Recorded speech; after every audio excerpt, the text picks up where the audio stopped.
Morning students. Today I am going to start another new chapter, that is Lord Ulin's Daughter by, you can have a look of the poet Thomas Campbell. The poet's name is Thomas Campbell. Now let's read the introduction here. This poem is in the form of a ballad. Then you will ask me, what is a ballad? Ballad is a kind of Bir Gatha. A ballad is a song or poem in short stanzas narrating a popular story in a simple, direct fashion. Simply, when a poet describes a story that is related with a courageous person and his life in a very simple dialect, that is called ballad.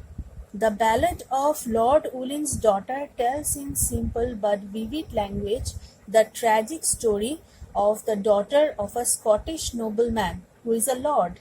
Scottish nobleman who is Lord Ulin. His name is Lord Ulin, and this story is about his daughter who eloped with her lover, the chief of a Highland clan. That is a group of people, maybe a tribal kind of people, and the chief of them, and she fell in love with that person and she eloped with her and was chased by her angry father's horsemen. And her father sent for her some horsemen and they were chasing them. The couple tried to cross a ferry in a boat while a fierce storm was raging. So fierce storm was raging in the land and on the sea also. But the boat capsized and the two lovers were drowned.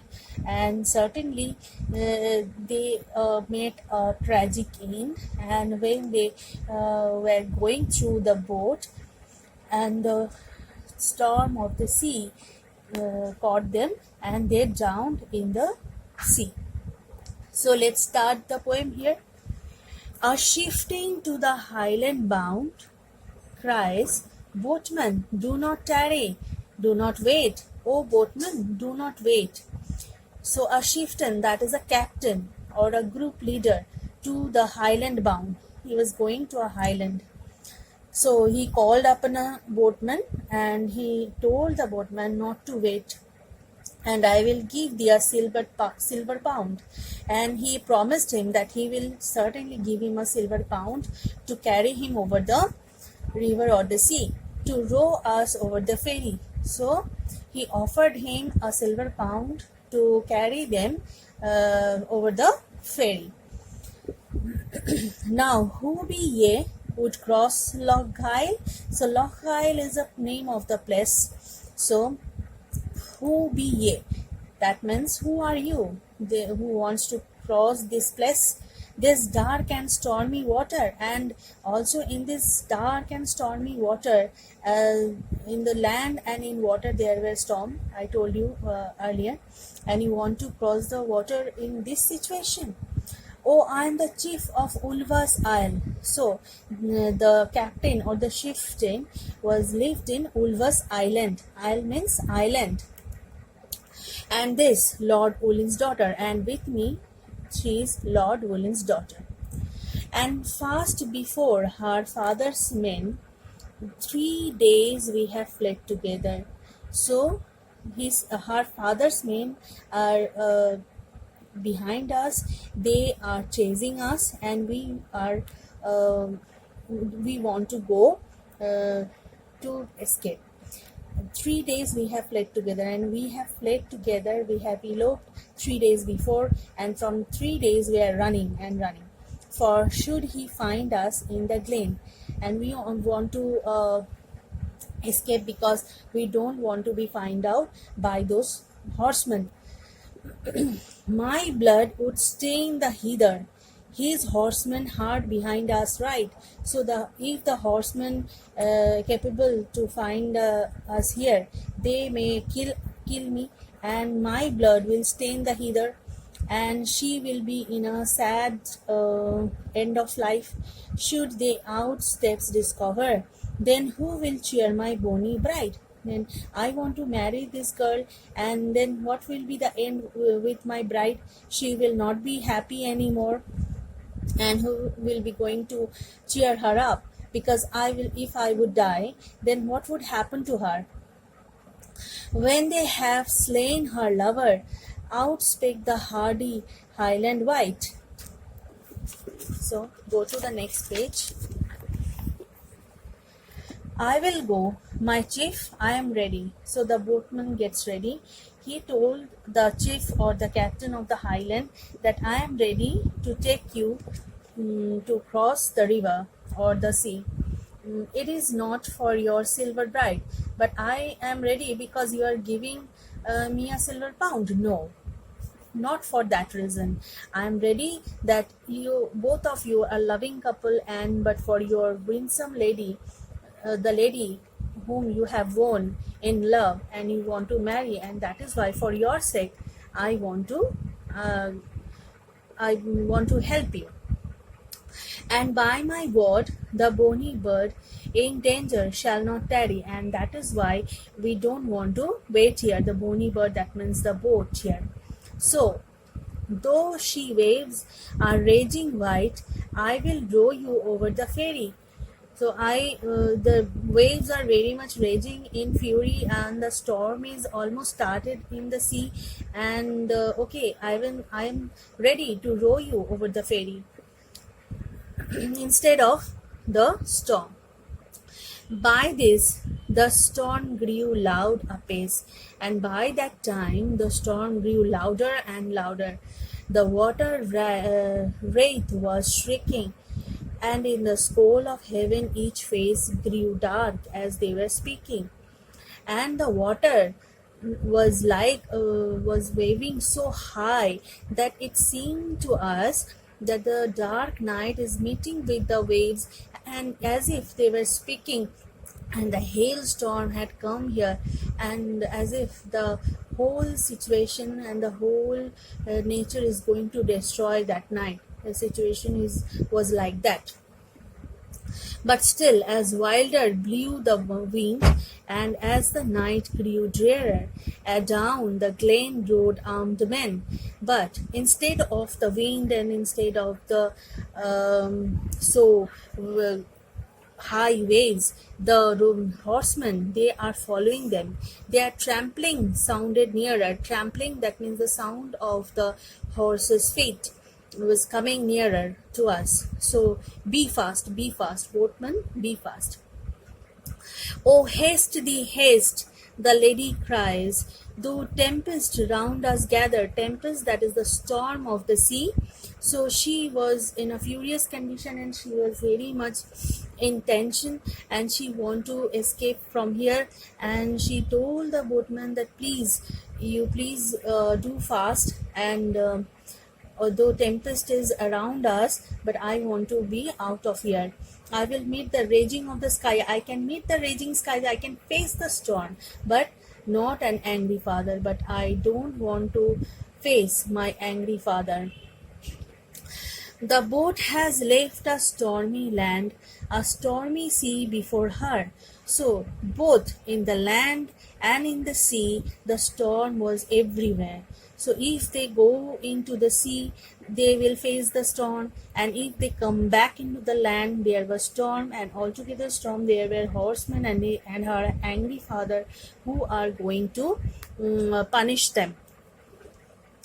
When, oh, too strong for human hand, the tempest gathered over her. So it is very tough time for them, because human hand is want to find them, and the tempest or the sea storm was also there to make them doomed. And still they rode amidst the roar of the water, the roar of the sea water and the waves created by the storm. And still they rode amidst the roar of waters first prevailing. Lord Ullin reached that fatal shore. So Lord Ullin almost reached the shore from where they had started their ferry. His wrath was changed to wailing, but he was no more angry then, because he was very much thoughtful about about what is going to happen with his daughter, because she has gone into the sea when the sea was full of high water waves by the storm. So he was not in a mood of angry. He was very much thoughtful, and he was very much in tension for his daughter. For sore dismayed through storm and shade, there were storm and nothing was seen there, and shade was created over there, and very dark atmosphere we can look there. His child he did discover, but amidst all these things he discovered his child into the sea, who was going to escape from her father. One lovely hand she stretched for aid. She stretched one hand towards the shore for aid, or otherwise she want to get help from anyone. And one was round her lover, but one hand was round her lover. She didn't want to leave her lover. Come back, he cried in grief. Who cried in grief? The Lord Ulin. The Lord Ulin cried in grief that, please, daughter, you come back. I am no more angry now. You please come back because danger is ahead of you. Across the stormy water, and I will forgive your highland chief. You come across the stormy water, you don't go there. You come here, I will forgive everything, and I will forgive your highland chief. I will forgive the captain or the chief of the highland clan. My daughter, oh my daughter. He was lamenting for his daughter who had gone to die. It was vain, but all his efforts went into vain. It was without any fruit. The loud waves lashed the shore, return or aid preventing. The high water waves lashed the shore. Waves came to the land, but not the daughter, or not the boat came to the Lord, return or aid preventing. The waters wild went over his child, and he was left lamenting. And the waters went over his child. That means the water engulfed the Ulin's daughter and his lover also, and the boat drowned into the water, and 3 of them died into the sea. But the Lord left alone for lamenting. So no more hope was left for him for to get back his daughter anymore. So this poem is a very much sad one, and it tells the story of one night when Lord Ulin's daughter went into the sea with her lover, and they want to get married, and that is why they get escaped from her father, and they make to a sad end. And when we read the poem, our heart filled with sadness. Okay, now you do something. You please read the poem very carefully. You try to understand each and every line, and then you try to do the exercise. I'm just going to read the question answers for you. Notice the dramatic manner in which the story is told in the first 6 stanza. So we have to give the description here. How would you begin the story if you were narrating it? So the first 6 stanza, there is the description in poetic form, but you have to write in like a story of your own. Sketch the character of the boatman. So you have to write about the boatman and his character, who was a very generous person and a kind person who was ready to help those lovers. Point out the striking words and phrases which describe the fury of the storm. So there were some describing words about the storm. You have to find out those words and you write down of your own. You try to write down these answers of your own. You can write it down, I know that. But I will give some extra questions in my next class. Now, question number 4. Quote the lines which bring out the sound of the hoofs of the galloping horse. There was the word. When I was reading the poem, I told you about that word. Which lines bring the most vivid pictures of the tragedy before your eyes? So the most tragic lines of the poem, you have to give the description of those lines, and you can quote the line also. And then not only quote the line, you just give the description of it.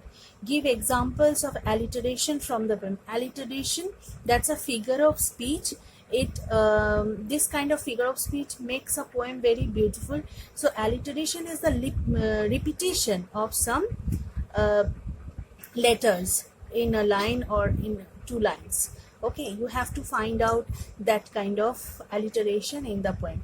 If you don't if you don't able to find it out, I will do it for you, and in my next class I will give some extra questions from the poem, and I will discuss also the question answers of our previous chapter.